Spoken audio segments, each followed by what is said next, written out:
கிறிஸ்துவுக்குள் அன்பானவர்களே, இந்த புதிய நாளிலும் கூட நாம் தியானிக்கும்படியாய் எடுத்துக்கொள்ளப்பட்ட தலைப்பு புறக்கணிக்காத கிறிஸ்து. வேத பகுதி பரிசுத்த லூக்கா 17ஆம் அதிகாரம் வசனங்கள் 11 முதல் 19 முடிய. புதிய வழியை உருவாக்கும் இறைமகன் இயேசு கிறிஸ்து 10 தொழுநோயாளிகளின் வாழ்விலும் மிகவும் சிறப்பாக புதிய வழியை தோற்றுவித்தார்.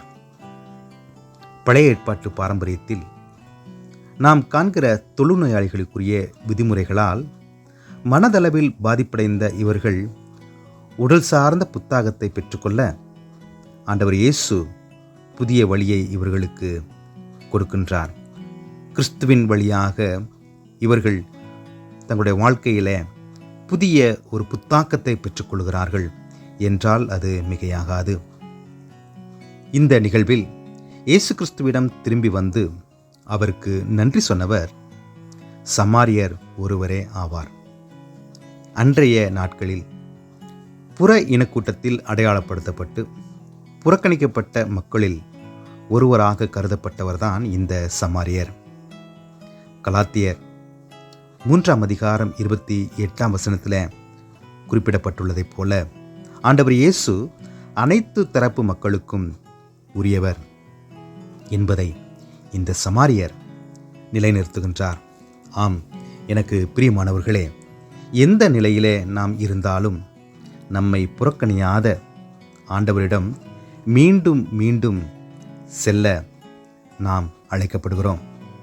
கடவுளை மகிமைப்படுத்தும் மானுடமாய் அனுதினமும் நம்மை அர்ப்பணிக்க அழைக்கப்படுகிறோம்.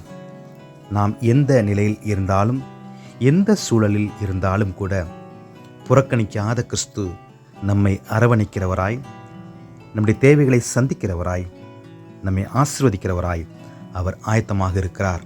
நாம் அவரிடம் வர வேண்டும் என்று அவர் காத்திருக்கின்றார். அதே வேளையில் சமாரியனைப் போல அவரிடத்தில் பெற்றுக்கொண்ட நன்மைகளுக்காய் நன்றியுள்ளவர்களாய் இருக்க அழைக்கப்படுகிறோம். தேவன் தாமே இந்த தியானத்தை இதனை கேட்டுக்கொண்டிருக்கிற ஒவ்வொருவருக்கும் ஆஸ்வதித்து கொடுப்பாராக. ஆண்டவர் நோக்கி நாம் பிரார்த்தனை செய்வோம். எங்களை புறக்கணிக்காத எங்கள் அன்பின் பரலோக கடவுளே, இந்த புதிய நாளுக்குமாய் நாங்கள் நன்றி செலுத்துகிறோம். நீர் புறக்கணிக்காத கர்த்தராய், எங்களை நேசிக்கிறவராய், எங்களை ஆதரிக்கிறவராய், எங்கள் தேவைகளை சந்திக்கிறவராய் இருக்கிறபடினாலே உமக்கு நாங்கள் நன்றி செலுத்துகிறோம். இந்த நாளிலும் கூட இதனை கேட்டுக்கொண்டிருக்கிற ஒவ்வொரு பிள்ளைகளுக்கும் தங்களுடைய வாழ்க்கையிலே அவர்கள் நன்மைகளை ஆசீர்வாதங்களை பெற்றுக்கொள்ளும்படியாய், தங்களுடைய சூழ்நிலைகளிலே அவர்கள் விடுதலை பெற்றுக்கொள்ளும்படியாய், சமாதானத்தையும் கிருபைகளையும் உம்முடைய கரத்திலிருந்து பெற்றுக்கொள்ளும்படி நீர்தாமே உதவி செய்யும்படி மீட்பரும் இரட்சகருமாகிய இறைமகன் இயேசு கிறிஸ்துவின் ஈடு இணையற்ற நாமத்தில் ஜெபிக்கிறோம் எங்கள் அன்பின் பரலோக கடவுளே. ஆமென்.